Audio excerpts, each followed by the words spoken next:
I think about the school shooting where a young man was able to buy assault rifles in consecutive days and over 500 rounds and no questions were asked, right? That's a different thing. But with this shooter here in Baton Rouge, we got to be honest. He's not going to Walmart and buying an AR. He's not going to the gun shop. That essentially was my point. Yeah, he's not going to the gun shop and buying an AR. He's getting it off the block somewhere.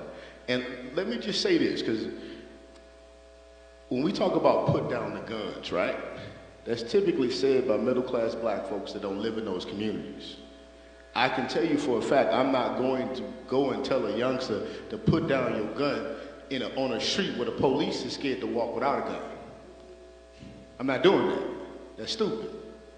And when the first time that I tell a kid to do that, I'm gonna lose him, right? What I need to talk about is why you felt the need to use that gun in your last altercation, right? Because in the reality, I live right there on Frank Street. I ain't coming out my door without mine. So we have to address that. And we got to realize that these liberal leftist approaches, they never worked in my communities. And most people in my community don't even think about that because we think about black folks as a monolith and we don't realize that these folks are very different.